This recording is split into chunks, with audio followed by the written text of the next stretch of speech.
The Lord together, एक साथ हम लोग मिलकर आज आराधना करेंगे। परमेश्वर ने हालेलुया हम सबको अब तक सहायता किया है।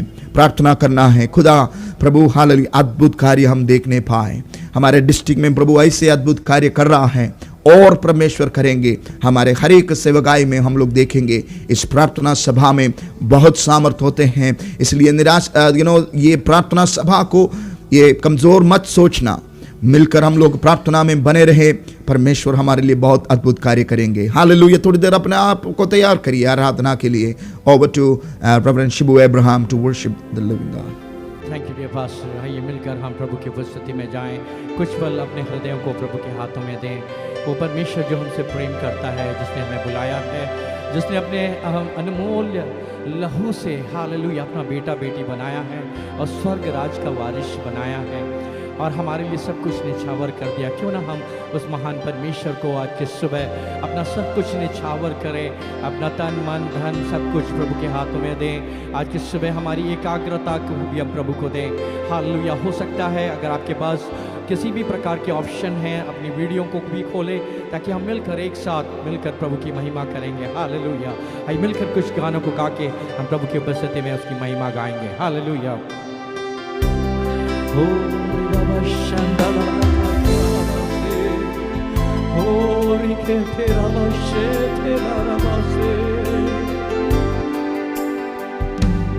महिमा आदर करते हुए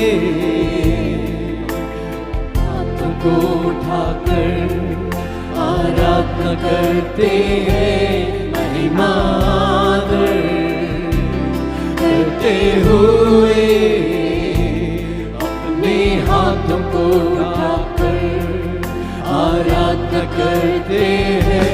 तू है महान, तू करता अद्भुत काम, तेरे जैसा कोई नहीं, तेरे जैसा कोई नहीं।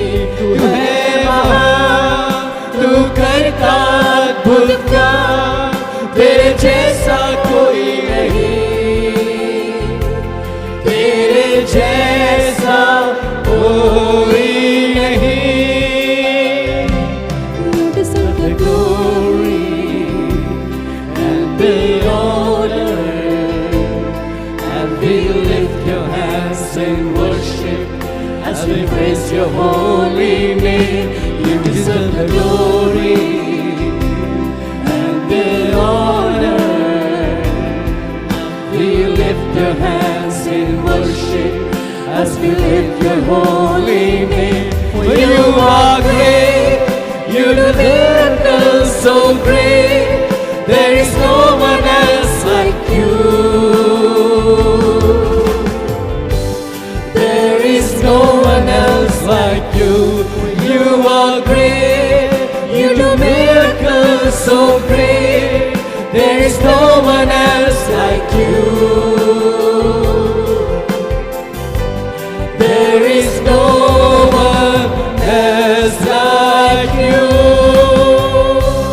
महिमा आदर करते हुए अपने हाथ को उठाकर आराधना करते हैं। महिमा आदर करते हुए अपने हाथ को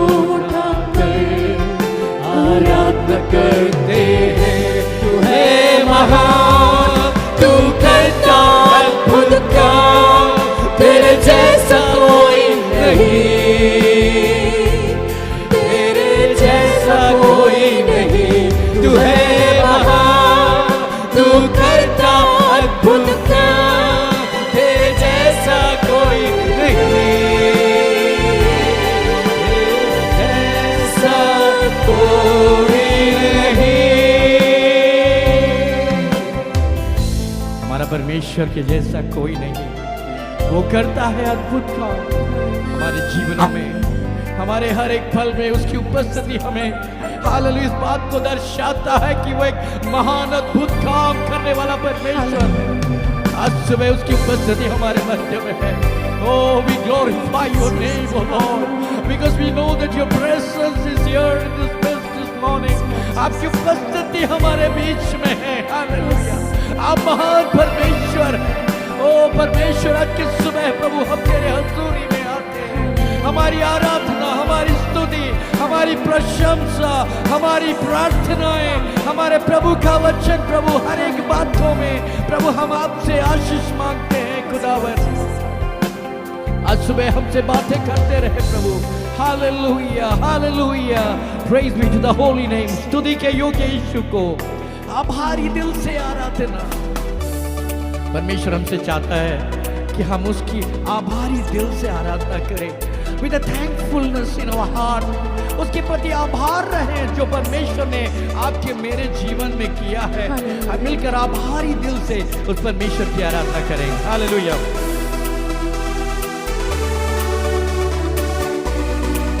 तालियों के साथ मिलाकर उनका स्तुति के योग्य यीशु को आभारी दिल से आराधना।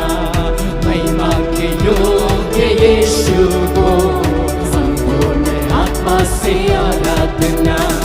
स्तुति के योग्य यीशु को आभारी दिल से आराधना। महिमा के योग्य यीशु को आभारी आत्मा से आराधना। आराधना स्तुति आराधना, हालेलुया स्तुति आराधना। आराधना स्तुति आराधना, हालेलुया स्तुति आराधना। पूर्ण बल से आराधना, पूर्ण मन से आराधना। पूर्ण बल से आराधना, पूर्ण मन से आराधना। वचन धारी हुआ यीशु का वचन छुड़ाने वाला। वचन धारी हुआ यीशु का वचन छुड़ाने वाला। दया का सागर यीशु को आत्मा में आराधना। दया का सागर यीशु को आत्मा से आराधना। आराधना स्तुति आराधना, हालेलुया स्तुति आराधना। आराधना स्तुति आराधना, हालेलुया स्तुति आराधना। पूर्ण बल से आराधना, पूर्ण मन से आराधना। मिलकर गाएं। पूर्ण बल से आराधना, पूर्ण मन से आराधना। अनंत शांति देता वही, कष्टों में अनुग्रह देने वाला हो। अनंत शांति देता वही, कष्टों में अनुग्रह देने वाला। अनंत तक हमें चलाने वाले प्रभु की आराधना। वो अनंत तक हमें चलाने वाले प्रभु की आराधना। मिलकर गाएं। हो आराधना स्तुति आराधना, हालेलुया स्तुति आराधना। आराधना स्तुति आराधना, हालेलुया स्तुति आराधना। पूर्ण बल से आराधना, पूर्ण मन से आराधना। हो पूर्ण बल से आराधना, पूर्ण मन से आराधना। हो पूर्ण बल से आराधना, पूर्ण मन से आराधना। Hallelujah, hallelujah. कितने लोग आज की सुबह खुश हैं? Let's give a thanks offering to God this morning because our God lives. Hallelujah. मेरा यीशु राज्य करता है भोर और सांझ को भी, धरती और अंबर में भी मेरा यीशु राज करता है। Our Lord lives. Isn't it wonderful? Isn't it that it gives us confidence that our Lord lives in the heavenly places? आइए मिलकर हम इस गाने को गा के प्रभु की महिमा गाएंगे। हालेलुया।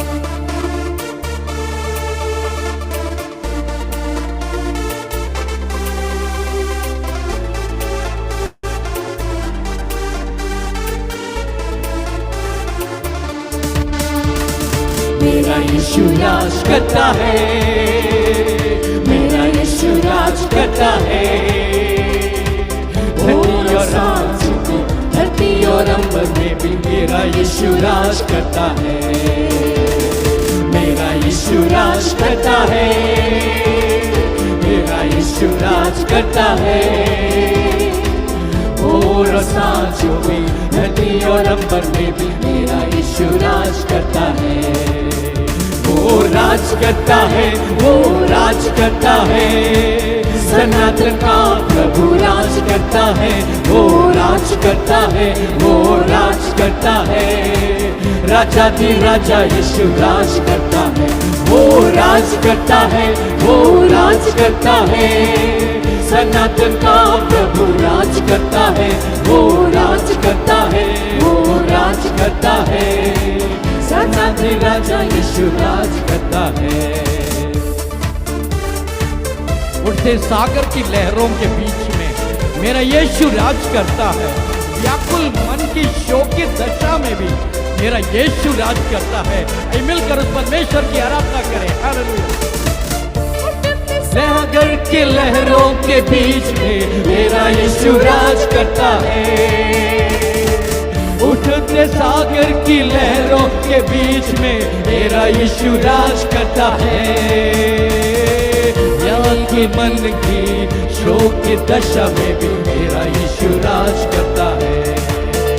ओ व्याकुल मन की शोक की दशा में भी मेरा यीशु राज करता है। वो राज करता है, मिलकर कहे राज करता है। सनातन प्रभु राज करता है, वो राज करता है, वो राज करता है। राजा दी राजा यीशु राज करता है, वो राज करता है, वो राज करता है। सनातन का प्रभु राज करता है, वो राज करता है, वो राज करता है। राजा दी राजा यीशु राज करता है। हालेलुया। एकांत कोठरी में भी, पतमोस के द्वीप में भी मेरा यीशु राज करता है। जब यूहन्नान को पतमोस के द्वीप में अकेला छोड़ दिया गया, फिर भी यीशु वहां राज्य किया। स्वर्ग का दर्शन यूहन्नान को दिया और प्रकाशित वाक्य का पुस्तक उस पतमोस के द्वीप में परमेश्वर ने यूहन्नान को दिखाया, स्वर्ग की दर्शन को दिया। मेरे प्रिय, आज की सुबह अगर आप एकांत हैं, एकांत कोठरी में हैं, तो परमेश्वर आज की सुबह आपको दर्शन देने जा रहा है, उसकी महिमा को आपके जीवन में उंडेलने जा रहा है। मिलकर हम लोग गाएंगे। एकांत कोठरी में, पतमोस के तंबू में भी मेरा यीशु राज करता है। एकांत कोठरी में, पतमोस के तंबू में भी मेरा यीशु राज करता है। अग्नि समान ज्वालामुखी आंखों वाला मेरा यीशु राज करता है। ओ अग्नि समान ज्वालामुखी आंखों वाला मेरा यीशु राज करता है। मिलकर कहेंगे एक साथ, वो राज करता है, वो राज करता है। सनातन का प्रभु राज करता है, वो राज करता है, वो राज करता है। राजा दी राजा यीशु राज करता है, वो राज करता है, वो राज करता है। राजा दी प्रभु राज करता है, वो राज करता है, वो राज करता है। राजा दी राजा यीशु राज करता है। Hallelujah, hallelujah. कितना ही खुश है जब हमारे अंदर में ये एहसास होता है कि मेरा प्रभु राज करता है। मेरी कोई भी परिस्थिति से क्यों ना मैं गुजर रहा हूँ, मैं कितना भी एकांत क्यों ना हूँ, चाहे वो पतमोस में हो, चाहे हमारी जीवन की एकांत अवस्था में भी क्यों ना हो, मेरा यीशु हमारे लिए राज करता है। वो अपनी दर्शन को हमारे लिए देना चाहता है। आइए प्रिय, मिलकर आज की सुबह हम लोग प्रार्थना करें। हम जब प्रभु के वचन की ओर आगे जा रहे हैं, वो राज करने वाला प्रभु हमसे बात करे, प्रभु के दास को अभिषेक करे, वचनों के द्वारा हम सबको तृप्त करें। आज की सुबह आशीषमय दिन होने के लिए, हम सबके व्यक्तिगत जीवन में एक बड़ा अनुग्रह और आशीष का पल होने के लिए हम प्रार्थना करें। पिता, तेरे हाथों में हम सौंपते हैं। अभी तक प्रभु आपने हमें आराधना करने के लिए सहायता किया, आगे पवित्र आत्मा अगुवाई करे। प्रार्थना यीशु मसीह के नाम से मांगते हैं, आमीन आमीन। Thank you Jesus, hallelujah. अभी हमारे बीच में हमारे डिस्ट्रिक्ट के सुपरिटेंडेंट रेवरेंड शाहजी वर्गीस है, जो आज हमारे वक्ता को प्रभु के दास जो हमारे बीच में संदेश लेके आएंगे उनको इंट्रोड्यूस करेंगे। Over to you reverend Shaji Varghese.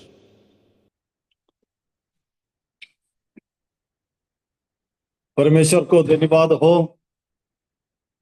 इसी दिनों में हम लोग नॉर्थर्न डिस्ट्रिक्ट काउंसिल प्रार्थना में हम लोग आगे बढ़ते जा रहा है।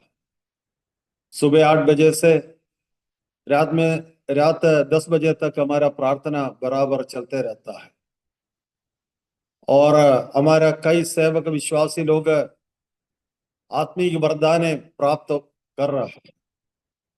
पिछले दिनों में मैं शनिवार के दिन जयपुर में हमारा जनरल सुपरिटेंडेंट के बेटे की शादी में अटेंड करने के लिए गया था। तो वहां की एक पास्टर मुझे एक अच्छा बातें सुनाई। यही था, हमारे अयोध्या में सेवकाई करने वाला पास्टर सुशील मौर्य मलयालम डिस्ट्रिक्ट मीटिंग में केरल गया था। तो पास्टर टीजे सामुअल ने उनको संडे के दिन एक चर्च में प्रीच करने के लिए रखा गया था।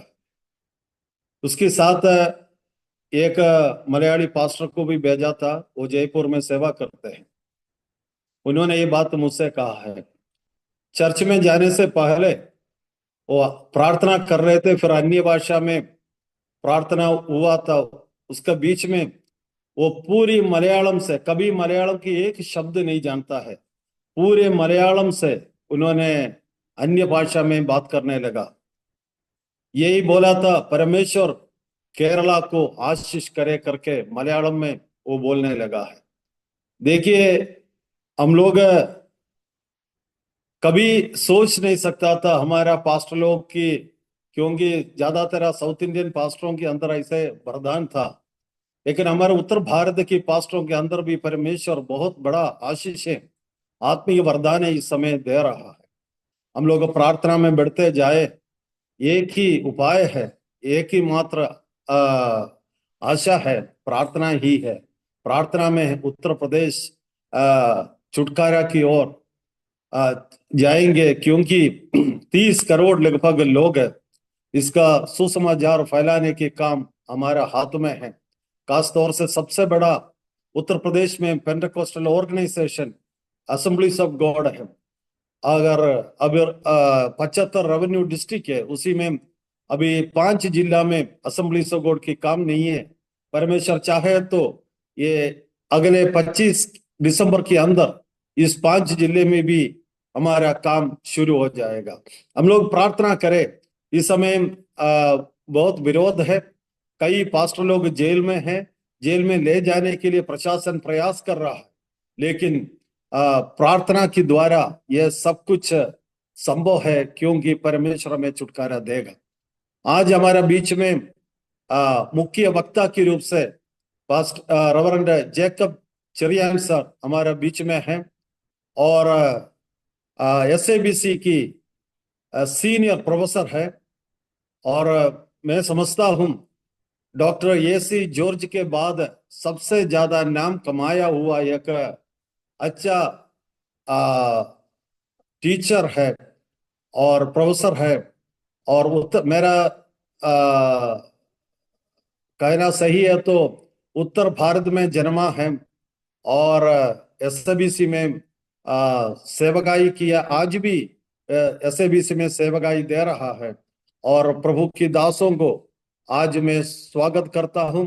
आज की उनकी सेवकाई हमारा एनडीसी के लिए आशीष की कारण जरूर बनेंगे। पास्टर को मैं स्वागत करता हूं।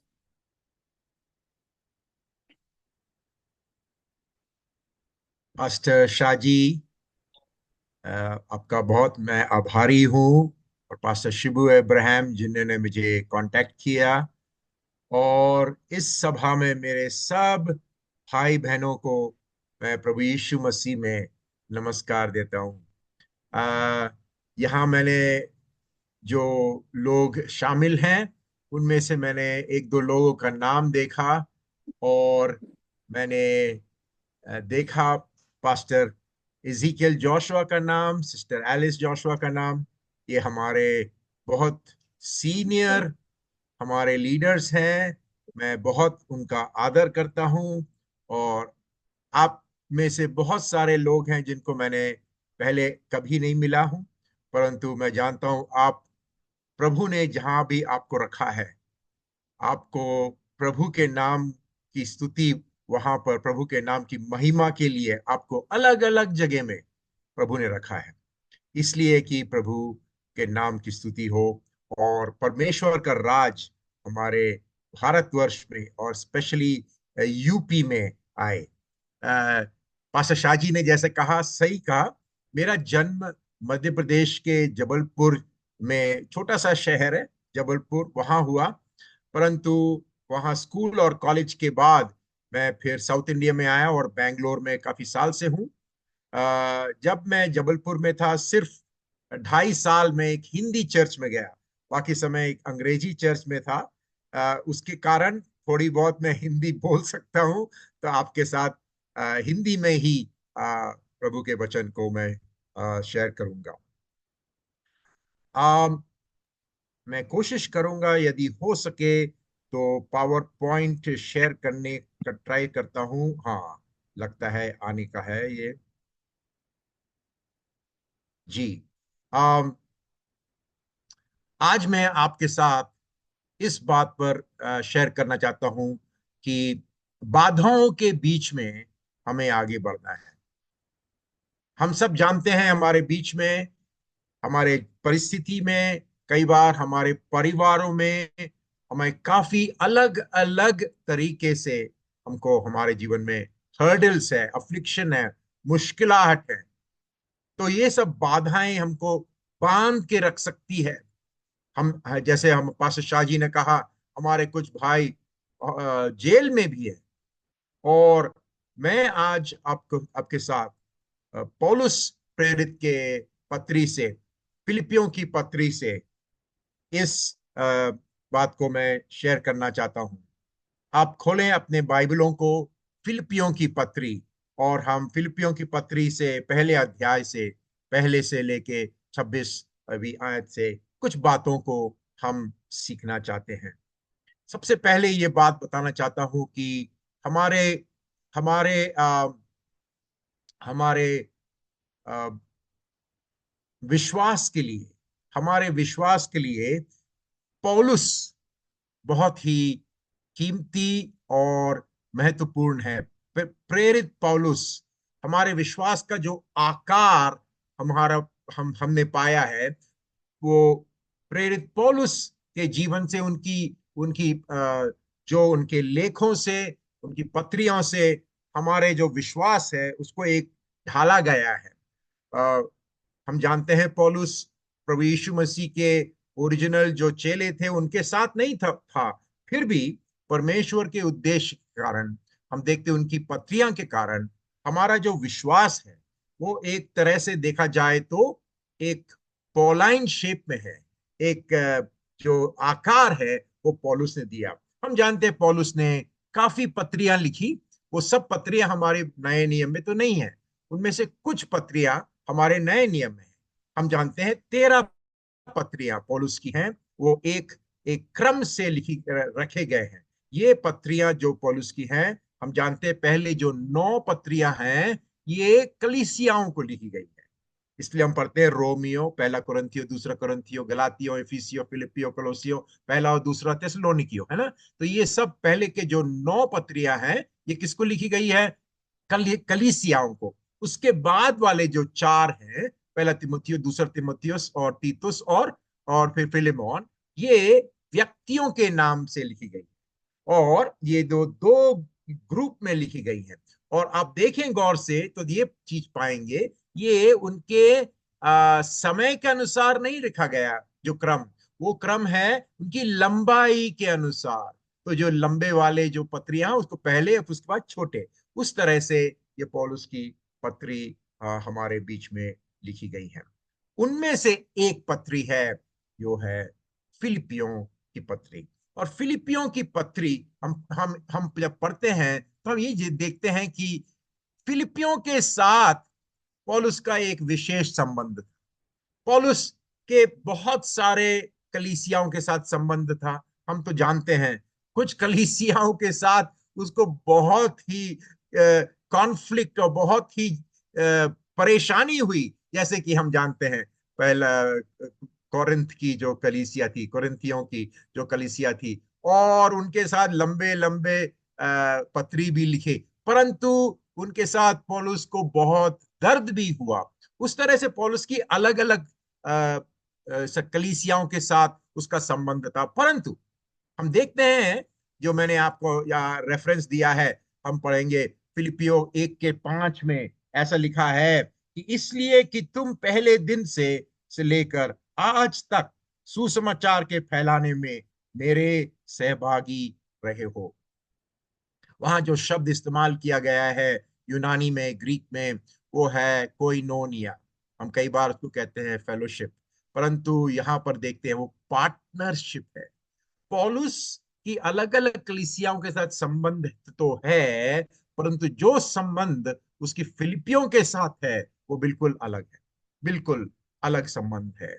उनके साथ जैसे मैंने रेफरेंस दिया, 4 अध्याय में हम पढ़ते हैं, उन्होंने पौलुस, जब पौलुस एक जेल में है, वहां पर उसके लिए सहायता के लिए लोग भेजे और सामग्री भेजी। हम दूसरे कोरिन्थियों 8:1-4 में पढ़ते हैं कि पौलुस उनके बारे में, मकेदोनिया की कलीसियाओं के बारे में बहुत अच्छी तरह से कहता है। और 11वीं दूसरा कोरिन्थियों 11 में हम पढ़ते हैं कि ये कलीसिया से पौलुस उनसे फाइनेंशियल सपोर्ट या उनसे पैसे भी वो ले लगता था, स्वीकृत करता था। दूसरे कलीसियाओं से वो पैसे नहीं स्वीकृत करता था, जैसे कि कोरिन्थियों का से। तो इनके इनके साथ एक विशिष्ट और गहरा, हम कह सकते हैं उनके साथ एक गहरा संबंध, उनके बीच में जो आपसी स्नेह और वास्तविक सहभागिता था वो तो बिल्कुल अनोखा था। ये जो फिलिपियों की कलीसिया के साथ, उसमें से ये बहुत दिलचस्प बात यह है कि हम पढ़ते हैं 8वीं आयत में, हिंदी में लिखा है, इसमें परमेश्वर मेरा गवाह है कि मैं मसीह यीशु की सी प्रीति करके तुम सब की लालसा करता हूं। हिंदी में लिखा है प्रीति करके।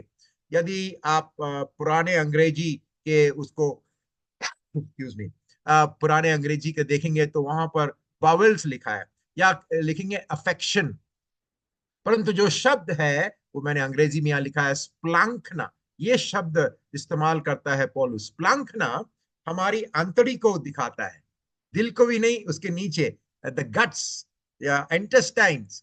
तो वो क्या कह रहा है, मैं तुम्हें यीशु मसीह की आंतड़ी से प्रेम करता हूं। मतलब इतना गहरा उनका संबंध है कि ऐसे शब्द को इस्तेमाल करता है। तो उनके बीच में ये सचमुच में एक सही ये पार्टनर्स थे, क्योंकि बहुत सारी कलीसियाओं के साथ पौलुस उनकी सेवा की, परंतु उनसे उसकी एक पॉलिसी थी, सबसे वो पैसा नहीं लेता था। ये नहीं कहे कि कोई लोग कि हमने पैसा दिया है तो हमसे तुम ये नहीं कह सकते। तो पौलुस अलग एक तरह का एक व्यक्ति था, सबसे वो उसने पैसा नहीं लिया, परंतु इन लोगों से वो लेने को तैयार था। कहता है पहले दिन से। तो हम प्रेरितों काम 16 में पढ़ते हैं कि लिदिया उसको घर में बुलाती है, बोले हमसे क्या तुम हमारी हॉस्पिटैलिटी को नहीं स्वीकार करोगे, तो वो स्वीकार करता है।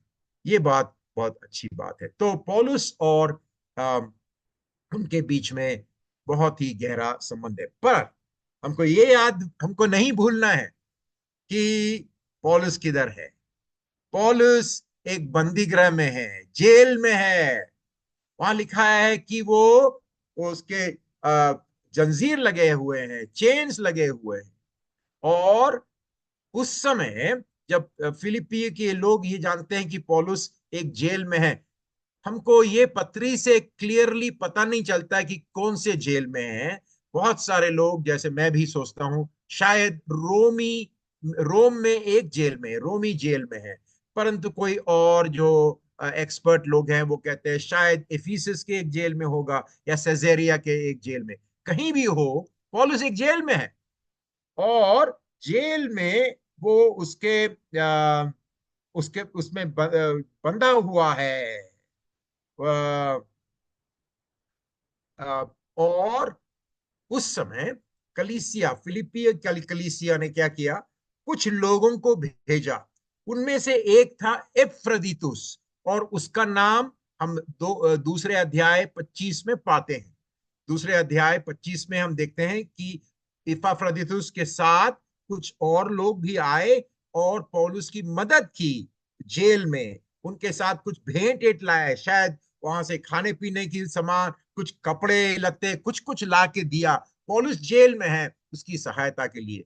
परंतु क्या हुआ, एपाफ्रोदितुस रास्ते में बीमार हो गया, इतना बीमार हो गया, पौलुस दूसरे अध्याय में कहता है कि वो मरने पे था, मरने पे था। फिर भी उसने नहीं छोड़ा, वो आया और कोशिश की कि पौलुस की सेवा करे। परंतु बाकी जब लोग जो वहां से आए थे वो वापस गए फिलिपी, एपाफ्रोदितुस नहीं जा पाया क्योंकि उसकी तबीयत ठीक नहीं थी। कुछ दिनों के बाद, हम नहीं जानते कितने समय के बाद, एपाफ्रोडिटस की उसकी जब तबीयत ठीक हुई, वो वापस जाने को तैयार हुआ। उस समय पौलुस इस मंडली को एक पत्र लिखता है। तो इपफ्रोदितुस के साथ ये जो पत्री हम पढ़ रहे हैं वो भेजता है, और उसमें बहुत सारी बातें वो कहना चाहता है। चार बातें मैं कह सकता हूं। पहले अध्याय में वो उनको बताना चाहता है कि मैं क्या कर रहा हूं, है, उनको इन्फॉर्म करना चाहता है कि मत घबराओ, मैं जेल में हूं, परंतु सुसमाचार आगे बढ़ रहा है। हालेलुया। क्योंकि मैं बंधा हूं, चेन्स में हूं, फिर भी सुसमाचार को कोई बांध नहीं सकता। तो पहले अध्याय में उनको इन्फॉर्म कर रहा है, घबराओ मत, मैं बिल्कुल ठीक हूं, यहां पर सब चीज ठीक चल रहा है। दूसरी बात, दूसरे अध्याय में वो उनको प्रोत्साहन देना चाहता है, एग्जॉर्ट करना चाहता है। क्या? कि तुम नम्रता का जीवन जियो। नम्रता, नम्रता यीशु मसीह से सीखो। और उनके बारे में उसको कहता है, मैं कई बार कहता हूं, हम यदि पेंटिकॉस्टल लोग हैं और यदि हम विश्वास करते हैं हमको प्रभु ने ज्यादा कुछ दिया है या ज्यादा पवित्र आत्मा दी, नम्रता होना चाहिए दूसरे कलीसियाओं के सारे, दूसरे जो संस्थाओं से बढ़कर हम में नम्रता होना चाहिए। ये नहीं कि हम घमंड करें कि हम कोई ज्यादा स्पिरिचुअल है। तो उनको नम्रता और एकता के बारे में, और उनको तीन उदाहरण देता है, एक तो प्रभु यीशु मसीह का, और दूसरा तिमुथियुस का, और तीसरा एपफ्रोदितुस का, उसके बीच में उसका भी उदाहरण है। तीसरे अध्याय में वो उनको वार्न करना चाहता है, उनको चौकस करना चाहता है कि कुछ कुछ डेंजर्स हैं, कुछ खतरे हैं सामने, और उनके बारे में उनको बताता है। और फाइनली चौथे अध्याय में उनको वो धन्यवाद देना चाहता है। तो पौलुस की पत्री अब इपफ्रोदितुस के हाथ से अब वापस वहां जाने वाली है। पहले आयत में हम ये पढ़ते हैं, वहां लिखा है मसीह यीशु के दास पौलुस। वहां जो दास जो शब्द है, वो सचमुच में गुलाम होना चाहिए उसका ट्रांसलेशन। जो शब्द है वहां डूलॉस, वो जो गुलाम, जो जो गुलाम को आप रास्ते में बाजार में खरीद सकते हैं, ऐसे लोगों के लिए भी इस्तेमाल किया जाता था। हम प्रभु यीशु मसीह की गुलाम हैं, खुशी से हम गुलाम।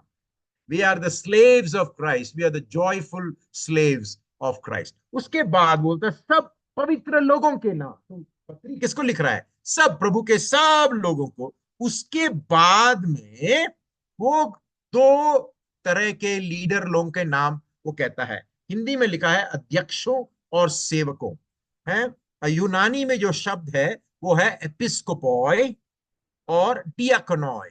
एपिस्कोपोस और डियाकोनोस किसको कहते हैं? इसके अलग अलग उसके अर्थ निकल सकते हैं, परंतु अध्यक्ष हमारे हिंदी बाइबल में ज्यादा किया है। अंग्रेजी बाइबल में ओवरसियर आ सकता है, या तो बिशप हम कहते हैं ना, वही है शब्द।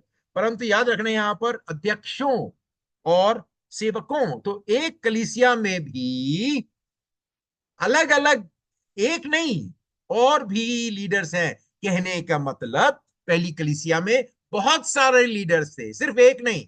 जो हर समय स्टेज पे खड़ा होना पड़ता है उसको। हमारे कलीसिया में हमको, बढ़ती कलीसिया को ये देखना है कि हमारी कलीसिया में अलग अलग लीडर हैं। सबको एक एक हो सकता है उनमें से एक हो सीनियर पास्टर, हम जो भी कहना चाहते हैं कर सकते हैं। परंतु आप देख रहे हैं फिलिप्पी कलीसिया में एपिस्कोपोय, क्या ओवरसीयर्स प्लूरल है, और डीकन्स भी है। अच्छा, ये जो शब्द है एपिस्कोपोय, प्रेस्बिट, कई बार आप एक और शब्द देखेंगे प्रेस्बिटर्स है। ये कहां पर है? जैसे कि प्रेरितों के काम 20 में, प्रेरितों काम 20 में 17वीं आयत में, प्रेरित काम 20 17वीं आयत में वहां लिखा है पौलुस त्रोआस में जाता है तो एफिसस के प्राचीनों को बुलाता है। तो यहां पर जो शब्द इस्तेमाल किया गया है उसको अंग्रेजी में कहते हैं एल्डर्स, या यूनानी में है प्रेस्बिटरॉय, ठीक है ना। परंतु बोलते बोलते उनसे जब बात करता है 20 के 28 में, 20 के 28 में उनको कहता है कि तुम प्रभु के लोगों को देखो जिनके ऊपर तुमको अध्यक्ष बनाया है। और वो आप हिंदी बाइबल में देखेंगे नीचे में बिशप भी लिखा है। तो वो एल्डर्स को कह रहा है कि तुम बिशप भी हो। कहने का मतलब, जब ये पत्री लिखी गई है पहली शताब्दी में, ये ओवरसियर, बिशप, एल्डर्स, उनके बीच में ज्यादा कोई फर्क नहीं है। हमारे बीच में कई बार हम थोड़ा ये टाइटल्स के बारे में हम लोग कभी कभी इस्तेमाल करते, कोई गलत बात नहीं है। मैं कई जगह जाता हूं जहां पर लोग ये रेवरेंड का टाइटल उनको पसंद नहीं है, बोला बाइबल में नहीं है तो इसलिए हमको नहीं यूज करना है। ठीक है, नहीं यूज करिए, परंतु टाइटल हम यूज करें या ना करें, हमको याद रखना है ये सब टाइटल का एक फंक्शन है। हम सबों को एक साथ मिलके काम करना है। आगे हम पढ़ते हैं असली बात।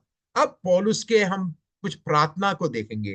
पौलुस की प्रार्थना, पौलुस की प्रार्थना पहले अध्याय उसके 9 से 11 तक।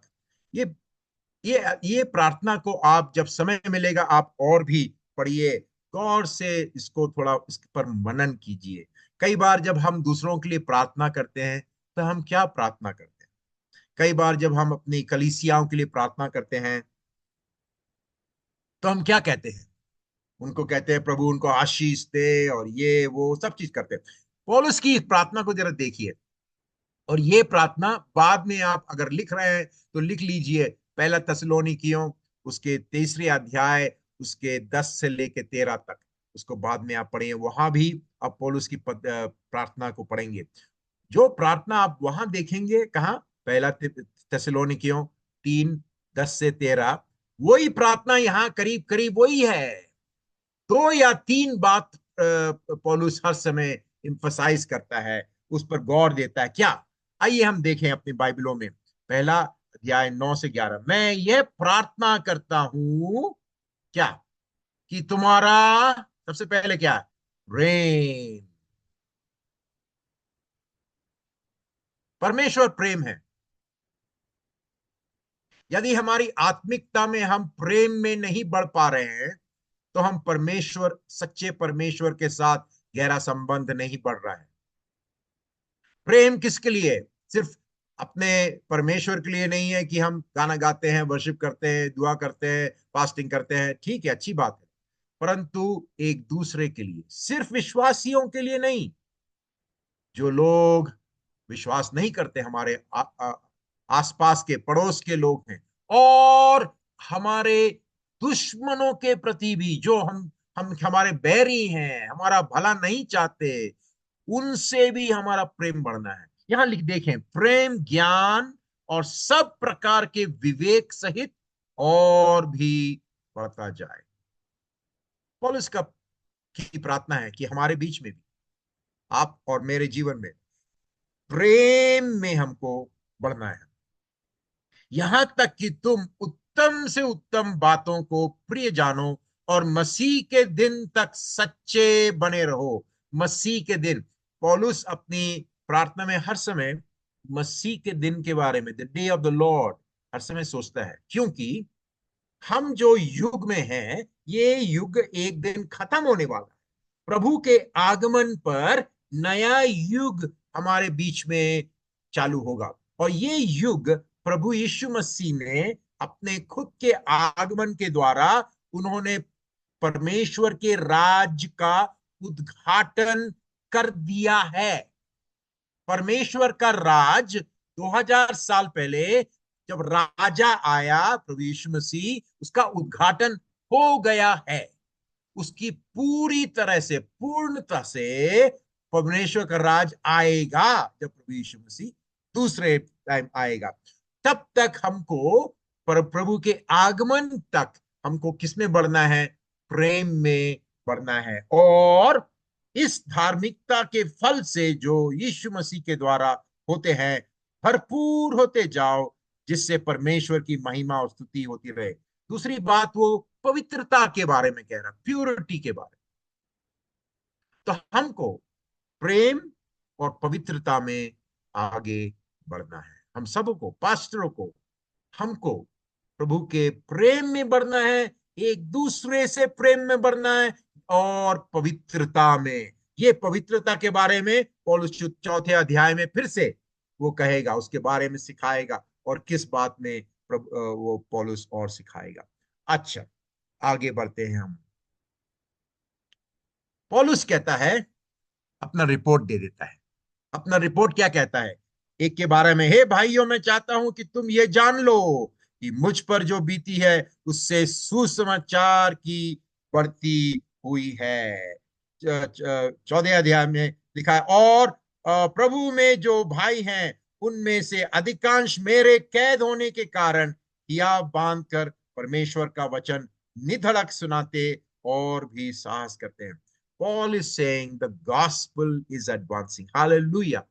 हम देखते हैं हमारी बाधाएं हैं, हमारी परिस्थिति कई बार हमारे पीछे कुछ हमारे एनिमीज हैं, शत्रु हैं, फिर भी परमेश्वर का वचन आगे बढ़ रहा है अलग अलग जगह में। मैं कुछ दिनों पहले मैं झारखंड के 3 जगह में गया था। 3 जगह में गया था, रांची में और दुमका में और गिरिडीह जंगलपुर में गया था। और मैं देख रहा हूं कि परमेश्वर के लोग अपना वो फेथफुली, वो बिल्कुल विश्वास योग से काम करते जा रहे हैं। उनकी बहुत सारी बाधाएं हैं, बहुत सारी परेशानी है, पैसों की कमी है, और उनके स्वास्थ्य में प्रॉब्लम है, फिर भी वो आगे बढ़ रहे हैं।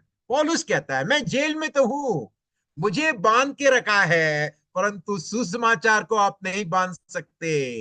हालेलुया। हमको ये याद रखना है कि सुसमाचार को कोई बांध नहीं सकता है। अच्छा, अब वो कहता है कि अधिकांश जो लोग हैं वो पौलुस के वहां बंदी रहने से वो निधड़क सुनाते हैं। वहां लिखा है ना, और प्रभु में जो भाई हैं उनमें से अधिकांश, मतलब सब नहीं, अधिकांश मेरे कैद होने के कारण किया बांध कर परमेश्वर का वचन निधड़क सुनाते हैं। वो अधिकांश क्यों कहता है?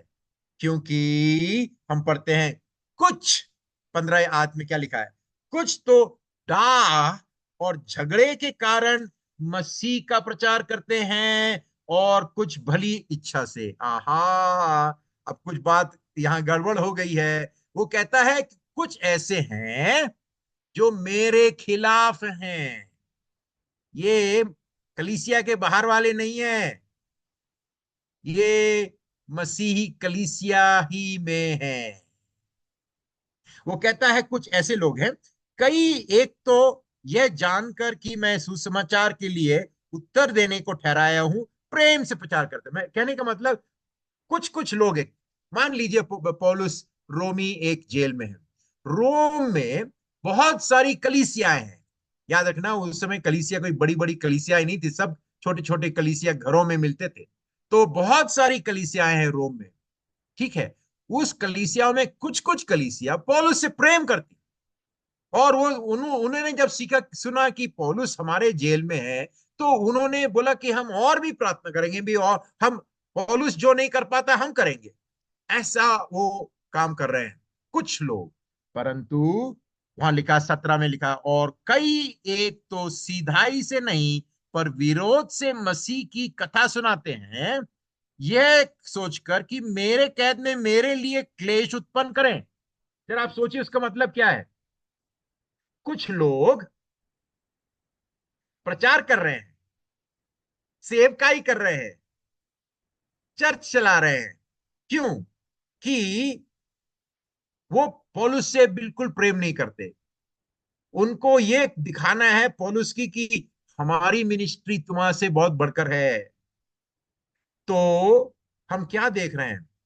कुछ लोग सेवकाई कर रहे हैं, परमेश्वर के सुसमाचार का कथन कर रहे हैं, परंतु उनका मोटिवेशन क्या है? उनके मन में क्या है? डाह, एनवी, एक दूसरे मसीह सेवक के विरोध, डाह, जेलसी, कंपटीशन, राइवलरी। ये सच्चाई है। पौलुस कह रहा है कि कुछ लोग, मतलब कुछ कलीसिया ऐसे हैं जो पौलुस से बहुत पसंद करते हैं, बहुत प्रेम करते हैं, परंतु कुछ कलीसियाएं हैं रोम में जो पौलुस से डाह करते हैं। परंतु पौलुस क्या कहता है? तो क्या हुआ? अच्छा, उनको मुझे पसंद नहीं है, ठीक है। केवल यह कि हर प्रकार से, चाहे बहाने से चाहे सच्चाई से, मसीह की कथा सुनाई जाती है और मैं इससे आनंदित हूं और आनंदित रहूंगा। पौलुस नहीं कहता है उनसे मैं कंपटीशन में हूं। मेरे प्रिय प्रिय भाइयों, मैं भी अभी 45 साल से प्रचार करते आ रहा हूं, और मैंने देखा है कई बार हमारे बीच में शैतान मेरे मन में, आपके मन में डाह डालता है, दूसरे एक मसीह के दास के विरोध, और हम एक कंपटीशन में हो जाते। कई बार हम एक ही शहर में या एक ही गांव में हैं, तो हम सोचते हैं उससे ज्यादा हमारे पास होना चाहिए, उससे बड़ी मिनिस्ट्री हमारी होनी चाहिए, उसका यूट्यूब से ज्यादा हमारे यूट्यूब में लोग आना चाहिए। याद रखना, एक दिन परमेश्वर की आग हमारी सेवकाई को जांचेगी। वो पौलुस कहता है पहला करंथियों 3 अध्याय 10 से लेके 15 तक, वो कलीसिया के बारे में कह रहा है। और फिर कहता है अगुओं से 16 और 17 में, पहला करंथियों 3, 16, 17। याद रखना, परमेश्वर का की कलीसिया ही परमेश्वर का मंदिर, वो शरीर के बारे में नहीं है वहां पर 30वें अध्याय में। पर कलीसिया और अगुओं को वो वार्न कर रहा है, देखना कैसे तुम बना रहे। तुम यदि परमेश्वर की कलीसिया को तुम ढाओगे, तुम उसको उसको खतरे में डालोगे, तो परमेश्वर जरूर उसका, अब उसका रिजल्ट होगा। हमको याद रखना है, हमको एक दूसरे से कंपटीशन पे नहीं है। हम एक दूसरे के साथ, हम सब, प्रभु ने हमको हमको जगह दी है। प्रभु ने सबको जगह दी है कि हम अपने जगह में प्रभु के काम को आगे बढ़ाएं, आगे बढ़ते हैं। तो पौलुस फिर क्या कहता है? सुसमाचार बंधन में कभी नहीं हो सकता। हमको याद रखना है कि यदि हमारी परिस्थिति, मैं जानता हूं, मैं भी आपके जैसा हूं,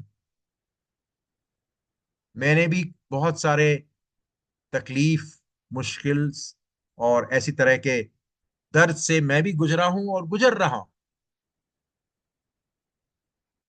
परंतु हमको याद दिलाना अपने आप को कि हमारी परिस्थिति कैसे भी हो सकता है आपके पास जितने पैसे आपको चाहिए नहीं है, बच्चों के स्कूल की फीस के लिए आपके पास पैसा नहीं है, घर के कुछ जरूरत के लिए आपके पास पैसा नहीं, हो सकता है हमारी शरीर में कुछ बीमारियां हैं।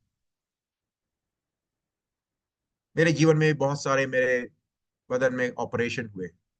6 साल पहले मुझे मेरा एक हार्ट अटैक भी हुआ। हमारे जीवन में जितने भी बाधाएं आए, याद रखना, सुसमाचार जो आपके पास है, हालेलुया, जो परमेश्वर ने हमको जो सुसमाचार दिया है, हमारे इस शरीर में, इस एक क्ले जार, जैसे पौलुस कहता है 2 कुरिन्थियों 4 में, कि हम तो एक मिट्टी के बर्तन हैं, परंतु इस मिट्टी के बर्तन के अंदर परमेश्वर ने खजाना डाला है। क्या खजाना? सुसमाचार, पवित्र आत्मा का। ये खजाना कोई भी हमारे मिट्टी को बर्तन को तोड़ सकता है कोई, परंतु इस खजाने को, सुसमाचार को नहीं। हालेलुया। ये सुसमाचार हमारे जीवन से आगे बढ़ता जाएगा। इसमें आप हिया बांधे, पौलुस कह रहा है। और पौलुस को मालूम है कि वो इस जगह से निकल के वापस आएगा, है। तो वो कहता है, क्योंकि मेरे लिए जीवित रहना मसीह है और मर जाना क्या है? लाभ है। मेरे लिए जीना मसीह है और लाभ है। तो वहां क्या कहता है? वो कहता है कि क्योंकि मैं जानता हूं कि तुम्हारी विनती के द्वारा और यीशु मसीह की आत्मा के दान के द्वारा इसका प्रतिफल मेरा उद्धार होगा। इस बात पर हम अभी देखने वाले हैं। मैं तो यही हार्दिक लालसा और आशा रखता हूं कि मैं किसी बात में लज्जित न हूं, पर जैसे मेरे प्रबल साहस के कारण मसीह की बड़ाई मेरे देह के द्वारा सदा होती रहे, वैसे ही अब भी हो, चाहे मैं जीवित रहूं या मर जाऊं। क्योंकि मेरे लिए जीवित रहना मसीह है और मर जाना लाभ है। पर यदि शरीर में जीवित रहना ही मेरे काम के लिए लाभदायक है, तो मैं नहीं जानता कि किसको चुनूं। उसको वो कहता है कि मैं यदि जीवित रहूंगा तो तुम्हारे लाभ के लिए, तुम्हारी सेवका मैं कर सकता हूँ, सेवकाई मैं कर सकता हूँ उसके लिए। परंतु अगर मुझसे पूछो तो मैं चाहता हूं मैं चले जाऊं प्रभु के पास, है। परंतु अगर प्रभु मुझे रखेगा यहाँ पर, तो और वो विश्वास भी करता है कि मैं रहूंगा। देखिए, दूसरे अध्याय के 24 में लिखा है, और मुझे प्रभु में भरोसा है कि मैं आप ही शीघ्र आऊंगा। तो यदि आप ये पूरे पत्री को पढ़ेंगे ना, तो पता लगेगा पौलुस कहता है, मुझे लगता है मैं तो बाहर आऊंगा, मैं जल्दी निकलने वाला हूं। उसको ऐसा लगता है। और शायद इसके बाद वो बाहर निकल के जेल के बाहर आया।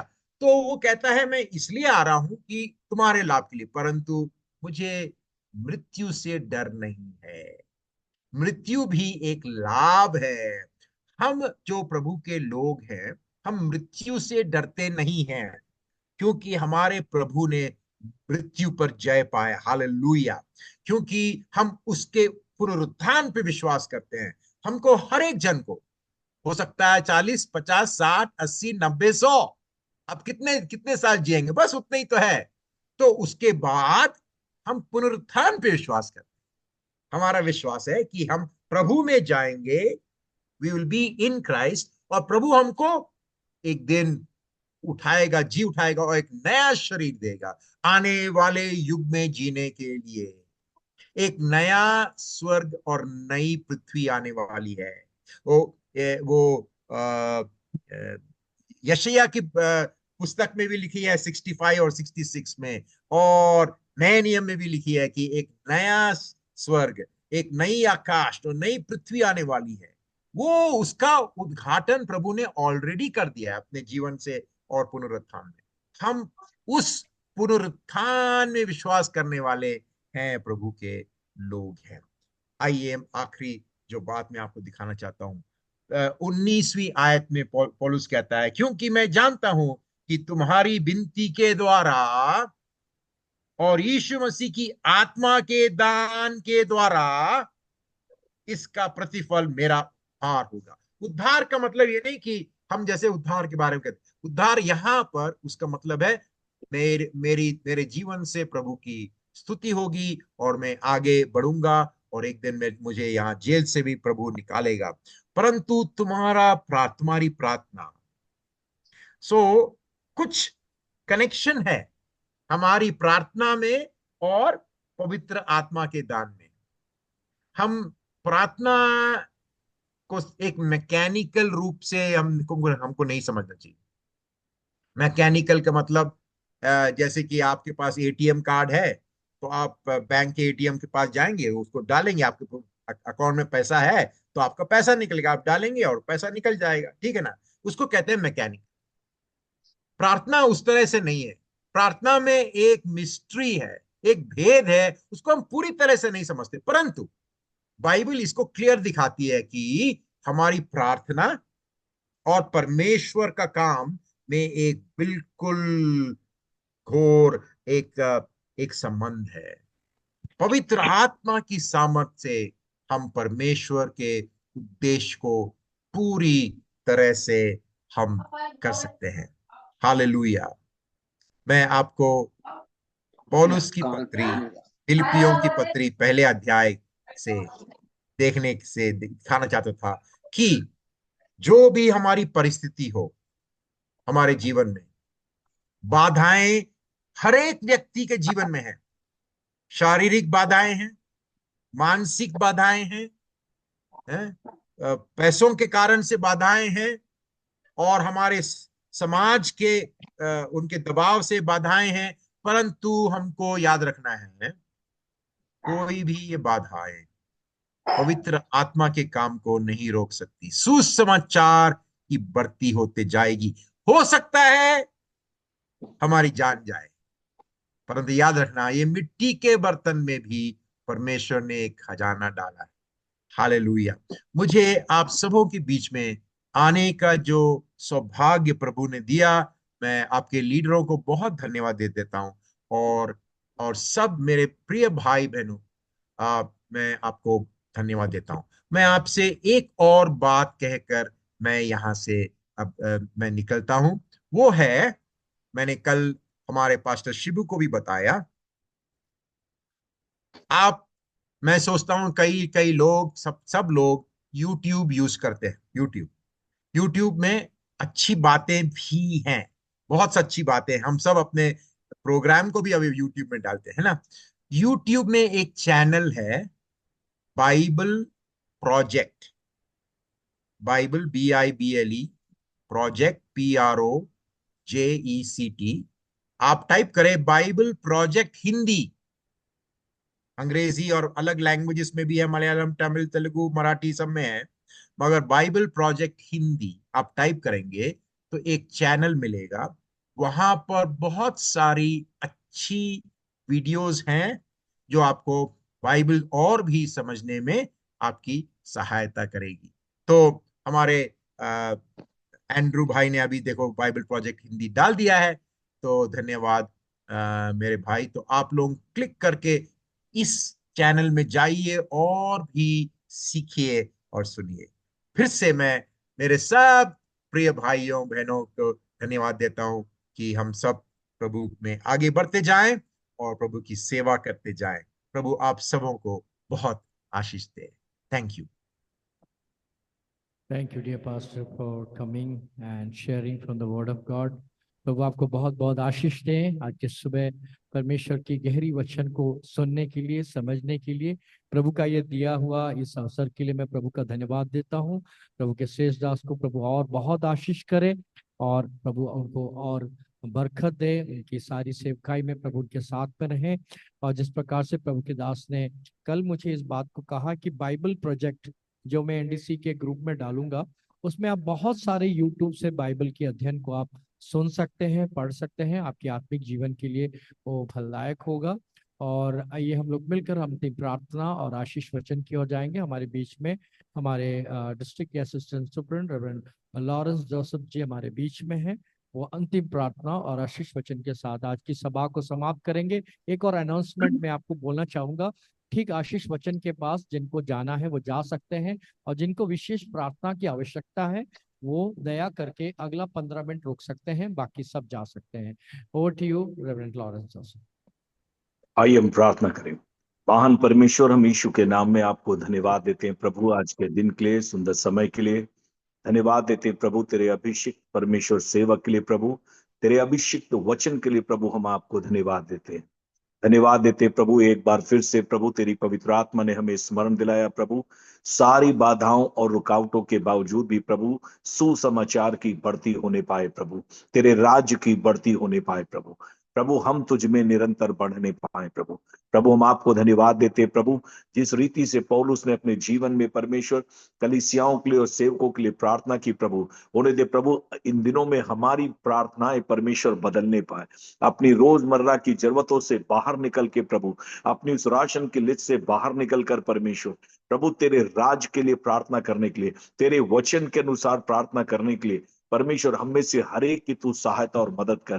केवल प्रभु जी चंगाई छुटकारे और चमत्कार के लिए नहीं परमेश्वर प्रभु, इन दिनों में मदद कर प्रभु, लोग प्रभु आपके प्रेम में सच में बढ़ने पाए महान परमेश्वर प्रभु, आपके आगमन के लिए प्रभु लोग तैयारी करने पाए महान परमेश्वर प्रभु, तेरी पवित्रता में तेरे लोग बढ़ने पाए परमेश्वर, सारे विरोधों के बीच में सताओं के बीच में भी परमेश्वर प्रभु हम अपने उद्देश्य को भूलने ना पाए परमेश्वर।